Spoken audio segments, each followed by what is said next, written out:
производ што испоѓа од рацете на грнчарот и грнчарското тркало е уникатен по себе.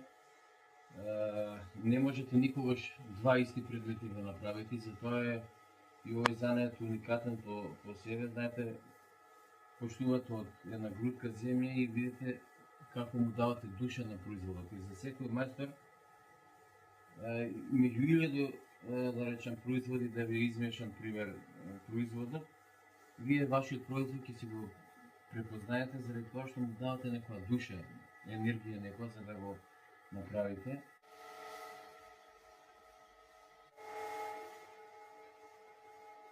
Јас сум и председател на граѓанска организација од Велес Развој, која што повеќе години работи на полето на културата и културно наследство. Најмногу се имаме фокусирано овие изминати години на реализација на проекти токму за заживување на овие стари занаети и за пренесување на идните поколенија. Еве, ние веќе 11-12 години поред организираме работилници за деца, етно работилници, кои што имаат за цел овие работилници да ги пренесат знаењето. Значи, организираме работилници за гранчарство, работилници за ткаење, работилници за копаничарство, работилници за изработка на накити, столарска работилница.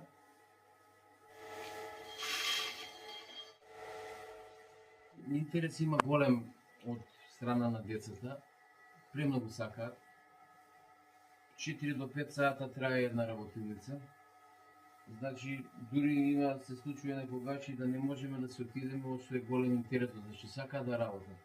Меѓутоа проблемот е после тоа, значи завршуваат овие работилници 10 дена и потоа немаме како да ги канализираме тие деца.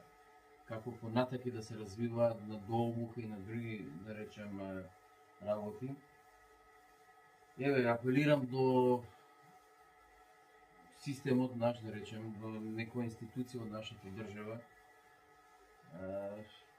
да не речем да доека има време, значи да не биде касно, заради тоа што полека месторите се умираат, со нивното заминување до овој свет си заминуваат и знаењата, значи додека има луѓе кои што може да го пренесат ово знаење, ми се чини дека вреди. Македонија е таква земја која што треба можеби голем, да кажем, момент да оддадеме почит на овие работи. Додека, да кажем, светот веќе многу години пред нас работат на сето ова, на зачувување, на заживување.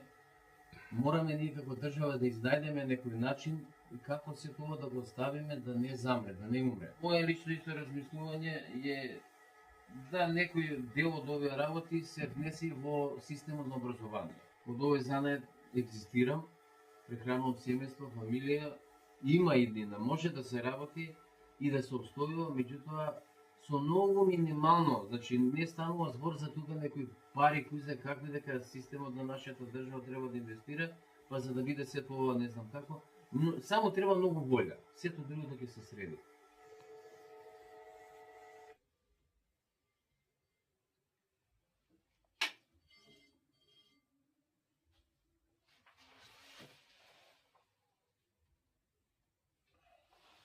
Ова е Кочо Рацин, кој го учил занаетот. Ова е еден од најстарите занаети Ќускиев мајстор, кај него го учил занаетот.